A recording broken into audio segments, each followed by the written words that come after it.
오늘 이 출애굽기 8장에 두 번째, 세 번째, 네 번째 재앙, 그러니까 개구리 재앙, 이 재앙, 파리 재앙이 나오는 것을 보게 됩니다. 오늘 읽은 본문은 이제 둘째 개구리 재앙만 읽었습니다만은, 그래 함께 볼 말씀은 이제 끝절까지 8장 32절까지 이 8장에 나오는 세 가지 재앙을 우리가 함께 나누기를 원하는데, 자, 우리 지난 시간에 첫 번째 재앙은 결국 나일강이 피로 변하는 그런 재앙이었습니다. 그런데 이 두 번째 재앙 개구리 재앙을 이 나일강 재앙과 연결지어서 한 세트로 우리가 묶어서 생각할 수 있는 것이 고대 벽화입니다만은 이집트에 있는 벽화죠. 왼쪽에 있는 저 신이 바로 나일강 수호신 크눔이라고 하는 신이고, 오른쪽에 있는 저 개구리 모양의 신이 바로 헤크트라고 하는 신입니다. 이 크눔과 헤크트는 서로 부부관계에 있다고 이렇게 애굽 사람들이 믿고 있었습니다. 그러니까 나일강과 개구리는 부부관계다, 그런 얘기죠. 그래서 이제 나일강 재앙이 나온 직후 다음에 바로 개구리 재앙이 나오는 그런 의미가 바로 여기에 있음을 우리가 알 수가 있죠. 자, 이 나일강과 개구리는 그야말로 애굽 사람들에게서 가지고는 신처럼 여겨질 정도로 아주 그냥 복의 근원으로 생각되었던 그런 것들입니다. 그러니까 나일강이 없으면 애굽은 존재하지 않을 정도로 생명의 젖줄이라고 할 수 있죠. 너무나 소중한 나라의 근간이 되는 것이 바로 나일강입니다. 근데 나일강이 피로 변한 거예요. 피로 변하니까 완전 재앙이죠. 그러니까 차라리 없는 게 더 나은, 없느니 마도 못한 그런 상태가 되고 말았습니다. 개구리 재앙도 마찬가지죠. 개구리 소리가 들려오면은 이 애굽 사람들은 야, 올해도 풍년이겠구나. 이 나일강이 가끔씩 범람을 합니다. 주기적으로 범람을 하죠. 나일강은 마르질 않아요. 가뭄이 없습니다. 지난 시간 말씀드린 대로 그 상류가 그 열대우림 지역이기 때문에 비가 많이 오는 지역입니다. 그러니까 하루에 아무리 가뭄이 와도 상류에서 물을 내려보내니까 뭐 물이 강바닥에 보일 리가 없죠. 가끔씩 주기적으로 범람을 하는데, 범람할 때에 이 강바닥에 있던 그 옥토가 그냥 전지사방에 널리 퍼지게 됩니다. 거기다가 이제 농작물을 심으면은 그야말로 2모작 3모작. 그러니까 옥토가 이렇게 범람할 때에 개구리가 같이 올라옵니다. 그러니까 개구리가 올라와서 울음소리를 울어대면은 울음소리가 크면 클수록 이번에 옥토가 그만큼 넓어졌구나, 그렇게 생각했다는 거예요. 개구리 울음소리가 많으면 많을수록 더욱더 이 백성들은 아주 기대에 가득 찬 그런 상태였다고 그렇게 자료에 나오는 것을 보게 됩니다. 근데 이제 오늘 본문에 이 문제가 뭡니까? 이 소리가, 개구리가 많아도 보통 많은 게 아니에요. 이거 지긋지긋할 정도로, 이건 뭐 너무 무서울 정도로 많아지게 되는 거예요.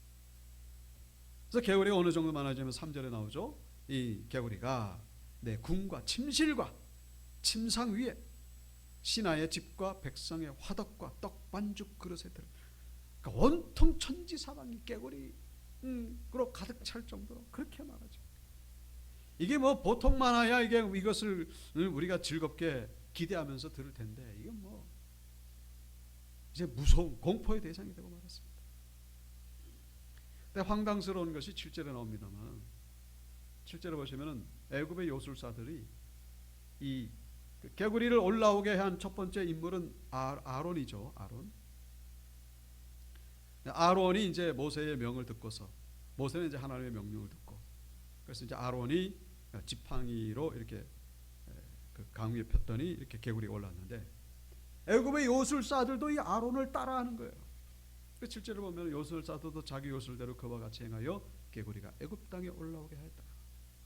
참 황당스러운 그런 장면이 아닐 수가 없죠. 지금 개구리가 많아가지고 죽겠는데 이 애굽 요술사들이 한다는 그 짓거리가 고작 개구리를 더 많아지게 하는, 백성들이 개구리가 많아서 고통스러운데 그 고통을 더 가중시키는 그런 일을 하고 있으니, 이건 미련한 쥐신지 뭔지 알 수가 없죠.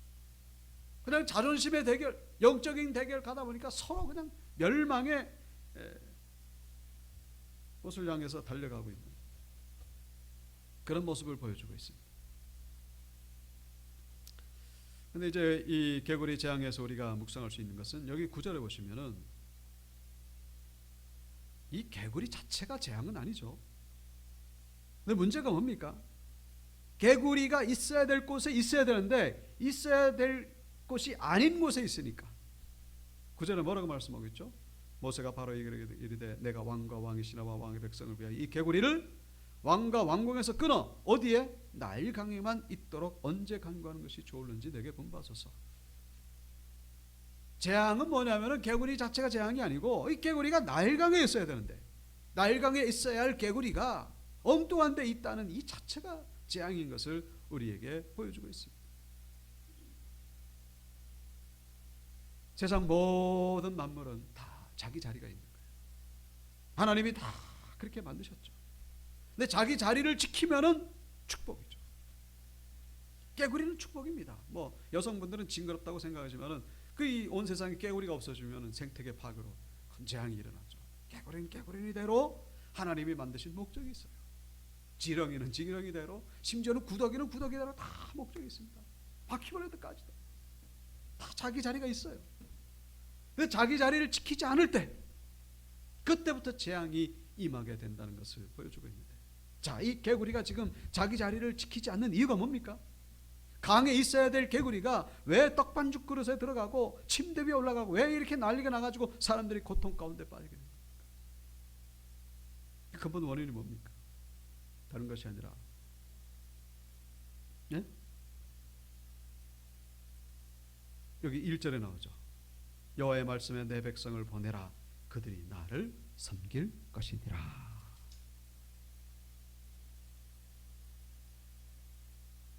8절에도 나오죠. 내가 이 백성을 보내리니 그들이 여호와께 제사를 드릴 것이니. 개구리는 강에 있어야 되는 것이고 사람은 어디 있어야 되는 겁니까? 하나님 예배 드리는 곳에 있어야 된다는 것을 본문은 말씀해 주고 있는 것이죠. 자기 자리를 지킬 때에 그때가 축복이고 자기 자리를 벗어나면 그때부터 재앙이 시작된다는 것을 본문은 말씀해 주고 있습니다. 근본 원인이 뭐라고요? 사람이 하나님 앞에 예배드리는 그것을 자리를 지키지 않을 때 그때부터 재앙이 시작된다는 것을 말씀하고 있습니다. 그러니까 이 개구리로 하여금 다시 나일강으로 돌아가게 하는 유일한 비결은 단 한 가지입니다. 뭡니까? 이스라엘 백성들 제사 드리는 곳에 가면 되는 거예요. 그러면 그때부터 모든 것이 원상회복으로 돌아가게 된다는 것을 알 수가 있죠. 첫 단추를 잘못 끼우면 다른 단추는 절대로 정상적으로 끼워질 수가 없습니다. 우리 인생의 첫 단추는 뭡니까? 오늘 밤 본문 말씀을 통해서 우리에게 주시는 메시지, 바로 하나님 앞에 예배드리는 것, 하나님 앞에 제사 드리는 것, 그것이 바로 인생의 첫 단추라는 사실을 잊지 마시기를 주의 이름으로 축복합니다. 이 첫 단추를 잘못 깨면 그때부터 개구리 재앙이 시작되는 거예요. 우리 삶 가운데 똑같이 일어나게 된다는 것이 우리에게 주시는 말씀이죠. 이 바로가 지금 고집을 피움으로 인해 가지고 이 이스라엘 백성들 3일길 가가지고 제사 드리게 하면은 이 재앙이 일어나지 않는데 그거를 방해함으로 인해 가지고 이 나라가 온통 난리를 겪게 되는 것을 우리에게 보여주고 있습니다. 바로에게도 고통이고 백성들에게도 고통이고 마찬가지라는 것이죠. 개구리는 축복입니다. 그러나 사람이 하나님 앞에 첫 번째 단추, 이 예배를 드리지 않을 때, 예배의 자리를 지키지 않을 때 그 개구리는 재앙으로 다가오게 된다는 사실. 우리의 삶도 마찬가지입니다. 그래서 우리가 지난 시간에도 그런 말씀 드렸습니다마는 제2차 세계대전 때 공식적으로는 5천만 명, 비공식적으로는 7천만 명이 죽었잖아요. 그 재앙이죠. 인류 역사 그런 재앙은 없습니다. 근데 재앙이 그 원인이 뭐라고 말씀드렸죠? 뭐 여러 가지 뭐 군사학적으로 뭐 정치적으로 뭐 해석도 있습니다만 우리 영적으로 볼 줄 알아야 돼요. 2차 세계대전이 1939년에 일어났습니다마는 1800년도 중후반에 이 하나님을 부인하고 하나님을 대적하는 그 이데올로기 사상이 이 기술의 발달 속도처럼 그렇게 아주 엄청난 속도로 빨리 일어나게 되는 것을 역사는 우리에게 보여주고 있죠.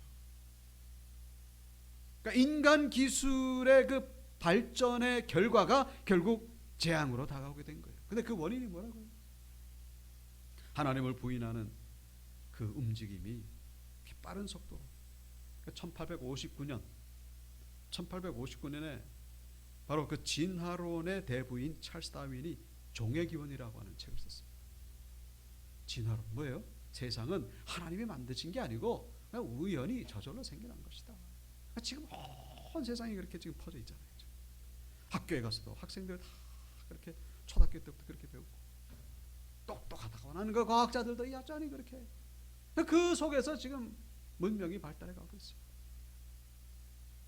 그리고 1867년에 공산주의의 대부 마르크스 자본론이 나온 때가 바로 1867년. 그러니까 이 종의 기원과 자본론 이건 상징적인 사건입니다. 그러니까 그게 빙산의 일각이죠. 자본론이 뭐예요? 공산주의. 공산주의는 하나님을 절대적으로 부인하는 겁니다.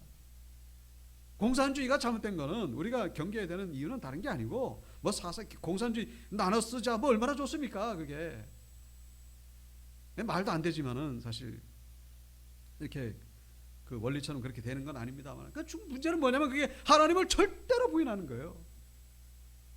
이 공산주의 피 때문에 이거 수천만 명이 죽었어요. 수천만 명. 2차 세계대전은 뭐 비교도 안 될 정도. 그 결과 1939년에 2차 세계대전이 일어났다는 것을 우리가 한 번쯤 묵상해 봐야 된다는 거예요. 지금 현대 문명이 얼마나 빠른 속도로 발전해 가고 있습니까?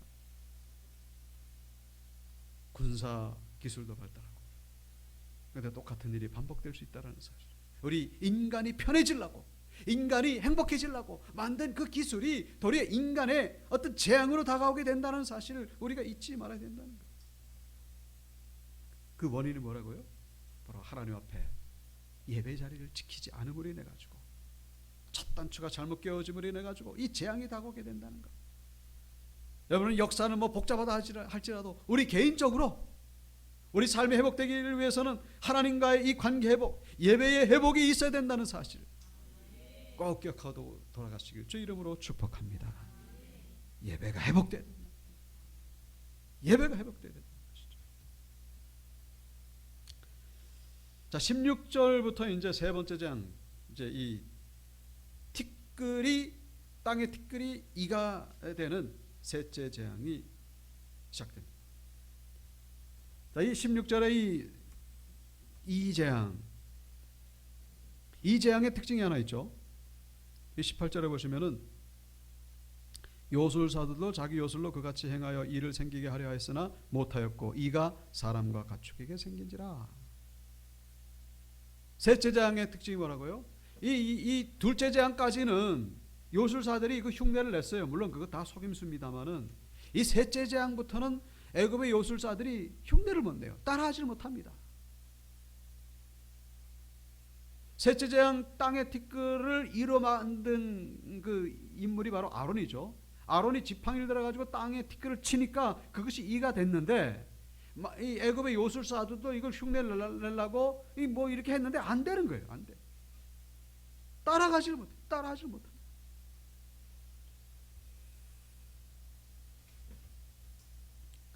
그러니까 나일강을 피로 변하게 하고 뭐 강에서 개구리가 올라오게 하고 뭐 이런 거는 흉내를 냈습니다만은 세 번째 재앙 이 땅의 티끌을 이로 변하게 하는 것을 도저히 할 수가 없어가지고 여기서 결국 무릎을 꿇고 마는 것을 우리에게 보여주고 있습니다. 참된 능력은 오직 하나님께로부터만 나온다는 사실을 우리에게 말씀해 주고 있죠. 영적 대결, 영어로 파워 엔카운터, 능력 대결 그렇게 얘기를 합니다. 하나님을 대결해가지고 이길 수 있는 것이 어디 있습니까? 근데 사상 사람들은 속는 거예요. 귀신에게 찾아가고 무당에게 찾아가고.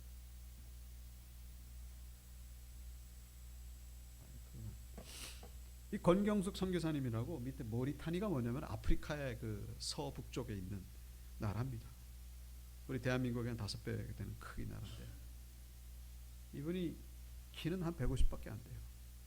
저희 어머님 정도 그렇게 작으신 분인데 근데 그 40이 넘어가지고 모리타니에 가가지고 선교 사역을 했는데 워낙에 이슬람 국가다 보니까 이 핍박이 얼마나 심한지 근데 교회를 세우는데 이렇게 감시하고 근데 어느 날은 이 무당 7명이 와가지고는 여자 무당 7명이 그 교회에 찾아와가지고는 앞줄에 다 앉아가지고는 인형을 꺼내더니 인형을 그냥 침으로 막 찌르는 거예요. 그래서 막 주문을 외우기 시작합니다. 저 권경숙 권사님 이제 물러가라는 거죠. 이 교회 접고 떠나라는 거예요. 그러면서 뭐 귀신에게 막 뭐 기도를 하는 거죠. 주문하면서 이 권경숙 경사야, 선교사야, 너 죽어라 막 이러면서 매일같이 찾아옵니다. 그러면서 계속 어떻게 됐을까요? 어떻게 되겠어요? 성탄절까지 계속 그 일을 하다가 아무 일도 없으니까 그냥 돌아가는데 그냥 돌아간 것이 아니라 교회에서 준비한 선물, 성탄 선물을 받아가지고 돌아갑니다. 그런데 7명 가운데 이 한 명은 다시 돌아와가지고 귀신이 자기를 너무나 힘들게 하고 나를 쫓아온다고 그러면서 이 선교사님께 도움을 부탁함으로 인해 가지고 기도를 받고 거듭나가지고 귀한 일꾼이 됐다고 하는. 뭐 자세한 설명은 뭐 드리기 시간 없어서 못 드립니다만 그렇게 알겠는데 결국에는 교회를 통해서 마을을 변화시키고 아주 이 국가의 영웅이 됐어요. 여러분, 우리 대한민국의 어떤 무당이 아무리 용하다는 무당이 저 모리타니아에 가가지고 그런 일을 할 수 있겠는가? 여러분 그런 일이 뭐 어디 뭐 드러나 보셨습니까? 아무리 뻑적지근한 미국 무당이라 할지라도 다른 나라에 가가지고 뭐 거기서 어떤 뭐 나라를 변화시키고 그런 일은 있을 수가 없어요. 왜요? 그 귀신밖에 안 되기 때문에. 오직 전능하신 하나님만이 그렇게 회복시키시고 그런 축복의 근원이 된다는 사실. 우리가 속지 말아야 된다는 것이죠. 하나님만 의지하시는 우리 성도님들 되시기를 주 이름으로 축복합니다. 이사야서의 하나님 말씀에 나 외에 다른 신이 없느니라. 나 외에 다른 자가 없느니라. 저기 이사야서의 말씀 계속해서 나 외에 다른 신이 없느니라. 그러면서도 참 뭐 권사님들 무당들 찾아가고 점쟁이를 찾아가고 그러잖아요. 기가 막힐 노릇이죠. 오늘 본문 19절에 보시면은 요술사가 바로에게 말하되 요술사가 바로에게 뭐라고 얘기를 합니까? 왕이시여, 저희는 저 아론을 못 따라갑니다. 자, 아론이 행하는 것은 전 진짜 하나님의 권능입니다. 그 무슨 얘기예요? 이제 포기하시고 저 아론의 말을 들으시기 바랍니다. 근데 바로가 듣질 않습니다. 요술사들도 인정을 하는데 이 바로는 안 듣는 거예요. 이 고집이 왕고집이죠. 절대로 순종하지 않습니다. 참 기가 막힐 노릇이. 이 자아가, 이 교만한 자아가 얼마나 무서운지를 우리에게 보여주고 있어요. 우리 안에 그런 모습은 없는지, 환경은 우리에게 다 말씀하고 있는데 여전히 하나님 앞에 순종하지 않는 모습은 없는지, 복종하지 않는 모습은 없는지. 그래서 내가 내 몸을 쳐 복종하게 하면 내가 남에게 전파한 후에 자신이 도리어 버림을 당할까 두려워합니다. 우리는 우리 자신을 쳐서 복종시키는 모습이 있어야 된다는 것입니다. 감정적으로 안 따라가요. 안 따라가지만은 쳐서 복종시킬 때 하나님의 역사가 일어나게 된다는 것입니다. 이 바로는 이 자존심 때문에, 이 보고서도 자기 고집을 꺾지 않으니까 여기서 무릎을 꿇었으면은 이 3번째 재앙으로 끝났을 텐데 4번째, 5번째, 10번째 자기 아들 죽는 데까지 그런 미련한 모습을 보여주고 있습니다. 감정만 따라갈 것이 아니라 의지적인 결단을 통해 하나님의 역사의 주인공들 다 되시기를 주님의 이름으로 축복합니다. 마지막으로 20절부터 이제 4번째 재앙, 파리 재앙이 일어나고 있습니다. 파리 재앙. 파리가 그냥 온통 천지에 들끓는데 이 특징이 뭐냐면은 22절에 보면은 그날에 나는 내 백성이 거주하는 고센 땅을 구별하여 그곳에는 파리가 없게 하리니 이로 말미암아 이 땅에서 내가 여호와인 줄을 내가 알게 될 것이라. 자, 이 네 번째 재앙의 특징은 뭡니까? 요 파리 재앙은 이스라엘 백성들 사는 고센 지역에는 당하지 않도록 하나님이 지켜주시겠다. 이 애굽만 파리 재앙을 당하게 하겠다. 이제 그렇게 말씀하시는 거예요. 그러니까 여기서 우리가 한 가지 알 수 있는 것은 첫 번째 나일강이 피로 변하고, 두 번째 개구리 재앙, 그 다음에 세 번째 땅의 티끌이 이로 변하고, 이 모든 세 번째 재앙까지 이스라엘 백성들도 고스란히 당했다는 것을 알 수가 있죠. 이스라엘 백성들도 이만저만 고통이 아니에요. 세 번째 재앙 똑같이 당했으니까. 근데 네 번째 재앙부터는 이제 이 고센 지역 이스라엘 백성들을 하나님이 그 재앙 당하지 않도록 하고 애굽만 당하도록 하시겠다고 말씀하시는 것을 보여주고 있습니다. 여기서 우리 한 가지 질문할 수 있죠. 그러면 하나님 왜 처음부터 이스라엘 백성들도 좀 지켜주시지? 강물이 피로 변하고 개구리, 그 다음에 땅이 그 이로 변하고, 그걸 그냥 이스라엘 백성들 고스란히 애굽 백성들처럼 그렇게 똑같이 당하게 하는 이유가 뭡니까? 물어볼 수 있잖아요. 우리가 한 가지 기억하실 것은, 처음으로 우리가 출애굽기 처음에 묵상했을 때로 돌아가는데, 이 이스라엘 백성들이 세 가지 재앙을 겪으면서 어떤 긍정적인 결과를 한 가지 우리가 묵상해 볼 수 있습니다. 그게 뭐겠습니까? 세 가지 재앙을 이스라엘 백성들이 당함으로 인해 가지고 어떤 긍정적인 어떤 것을 얻을 수가 있었어요. 그게 뭘까요? 이스라엘 백성들 마음 가운데에 어떤 생각이 들었겠습니까? 아, 우리가 거주해야 될 것은 이곳이 아니구나. 빨리 어디를 가야 되겠다? 가나안 땅으로 가야 되겠구나.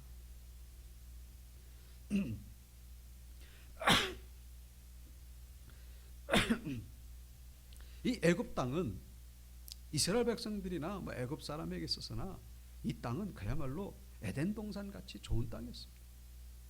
이스라엘 백성들 그 강제 노동 이것만 제외한다면요, 여기보다 살기 좋은 곳이 없어요.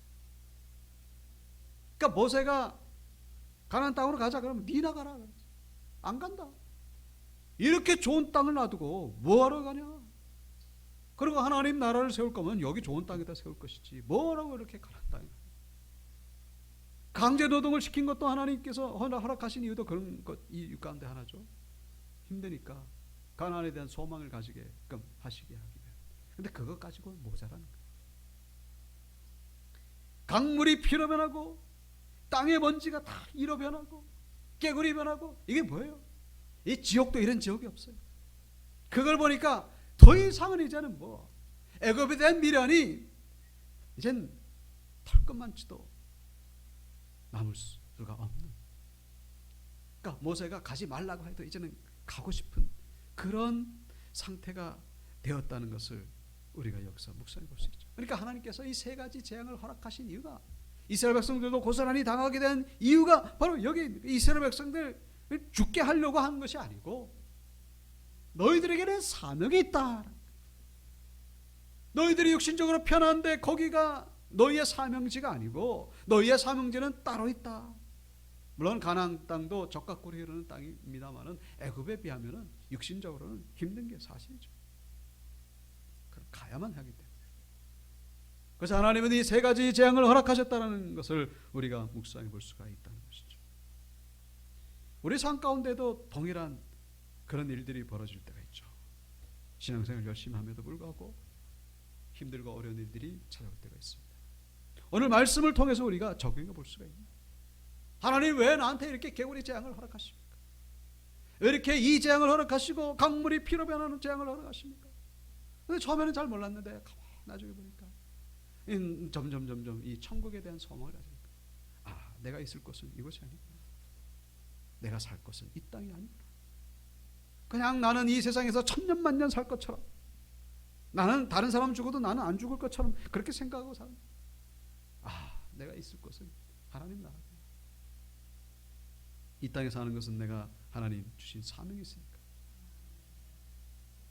얼마 전에 천국과 지옥 갔다 온 분 이렇게 간증을 쭉 들어보니까 그분이 하는 얘기가 대한민국 재벌 가운데 예수 믿는 사람이 거의 없다. 그렇죠. 뭐 누가 믿습니까? LG가 믿나요? 뭐 SK가 믿나요? 삼성이 믿나요? 대한민국 재벌 가운데 예수 믿는 사람 없어요. 왜 그럴까? 천국에 대한 그 뭐 관심이 없으니까. 환경이 그렇게 환경 때문이라는 것을 결코 무시할 수가 없어요. 거기가 애굽이니까. 재앙이 없는 애굽이다 보니까 뭐 가나안에 대한 관심은 전혀 가질 수가 없는 거예요. 근데 그게 복이 아니라는 거예요. 차라리 거기에 개구리 재앙이 임하고 이 재앙이 임하고 피재앙이 임하면은 사실 그것이 축복일 수가 있는 거예요. 그로 인해 가지고 가나안에 대한 소망을 가질 수가 있는데 그게 없는 게 문제라는 것을 묵상해 볼 수가 있는 것이죠. 우리 삶 가운데 다가오는 이런 재앙들, 여러분, 하나님이 우리를 미워해서가 아니라, 우리를 죽이시려고 아니라, 우리를 더욱더 영적으로 성숙시키기 위한 하나님의 은혜의 섭리라는 것 기억하시고, 도리어 고난 가운데서도 하나님께 감사드리시고 하나님을 향하는 믿음의 줄을 놓지 않는 우리 신앙인들 되시길 주 이름으로 축복합니다. 그래서 결국 하나님은 네 번째 재앙부터는 지켜주시는 거예요. 모든 세상들이 다 소용돌이 치지만은 그래도 하나님의 특별한 은혜가 임하는 그 시간이 온다라는 사실. 그 대표적인 사건이 바로 노아 방주죠. 전 세계가 물로 뒤덮였는데 그 8명만 하나님께서 지켜주십니다. 그 은혜가 우리에게도 통일하게 임할 수가 있다라는 사실입니다. 뭐 코로나로 겉으로 보면은 똑같아요. 우리도 경제적인 어려움이 있고 코로나에 걸리기도 하고. 그러나 여전히 하나님은 특별한 섭리로 우리를 인도하고 계신다는 사실을 기억하시고 하나님께 소망을 두시는 우리 성도님들 다 되시기를 주 이름으로 축복합니다. 그래서 예배를 우선순위, 예배의 자리를 지켜야 됩니다. 하나님 절대 신앙 그리고 천국에 대한 소망을 가지고 승리하시는 우리 모두가 되시기를 주 이름으로 축원합니다.